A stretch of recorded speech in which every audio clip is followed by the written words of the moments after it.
रमेश का एक छोटा सा परिवार था जिसमें एक खूबसूरत पत्नी और 2 प्यारे बच्चे थे। उसकी पत्नी और बच्चे हर हाल में खुश रहा करते थे, लेकिन रमेश उन्हें जिंदगी के सारे ऐशो आराम देना चाहता था और इसके लिए वो प्रतिदिन 16 घंटे से भी अधिक काम किया करता था। दिन भर ऑफिस में काम करने के साथ साथ वह सुबह और शाम ट्यूशन सेंटर में ट्यूशन भी पढ़ाया करता था। वह सुबह सुबह घर से निकल जाता और आधी रात के बाद घर लौटता था। बच्चों के लिए उसका चेहरा देखना मुहाल था, क्योंकि सुबह सवेरे उसके घर से निकलते समय बच्चे सोते रहते और देर रात घर में कदम रखने के पहले ही सो चुके होते। हाँ, रविवार को जरूर वह घर पर होता, लेकिन उस दिन भी वह किसी न किसी काम में व्यस्त रहता और उसका समय परिवार के साथ न बीतकर काम करते हुए बीतता। परिवार उसके साथ क्वालिटी टाइम बिताने का बस इंतजार करता रह जाता। पत्नी अक्सर उससे कहा करती कि उसे घर में वक्त बिताना चाहिए। बच्चे उसे बहुत मिस करते हैं। उस वक्त वो यही जवाब देता कि ये सब मैं उनके लिए ही तो कर रहा हूँ। बढ़ते घरेलू खर्च और स्कूल खर्च के लिए मेरा ज्यादा काम करना जरूरी है। मैं उन्हें एक अच्छी जिंदगी देना चाहता हूँ। रमेश की ये दिनचर्या वर्षों जारी रही। वह यूं ही परिवार को अनदेखा कर कड़ी मेहनत करता रहा।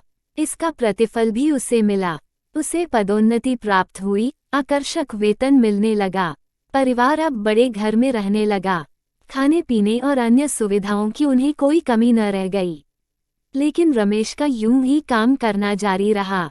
वह अधिक से अधिक पैसे कमाना चाहता था। पत्नी पूछती कि आप पैसे के पीछे क्यों भाग रहे हैं?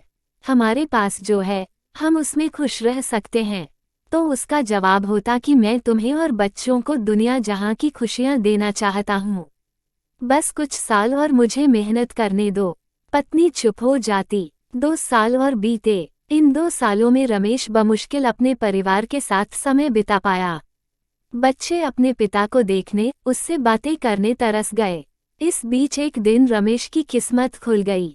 उसके दोस्त ने उसे अपने व्यवसाय में हिस्सेदारी की पेशकश की और इस तरह रमेश एक व्यवसायी बन गया।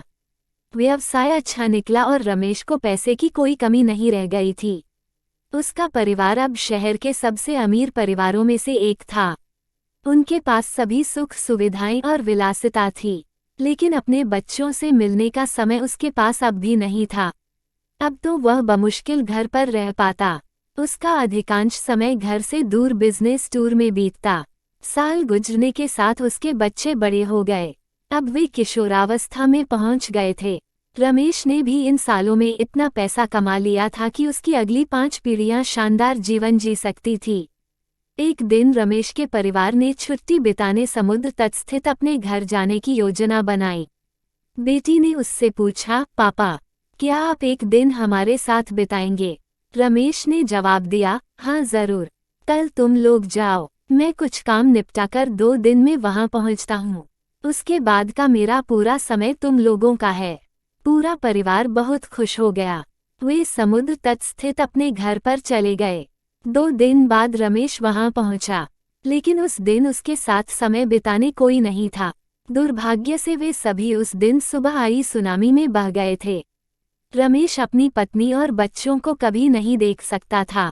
करोड़ों की संपत्ति होने के बाद भी वो उनके साथ का एक पल नहीं खरीद सकता है। वह पछताने लगा। पत्नी के कहे शब्द उसे याद आने लगे, आप पैसों के पीछे क्यों भाग रहे हैं? हमारे पास जो है हम उसमें खुश रह सकते हैं। इस कहानी से ये सीख मिलती है कि पैसों से सब कुछ नहीं खरीदा जा सकता। इसलिए पैसों के लिए अपने परिवार को महत्व देना कम मत करें। पैसा खो देने के बाद फिर से कमाया जा सकता है, लेकिन अपनों को खो देने के बाद दोबारा वापस नहीं पाया जा सकता।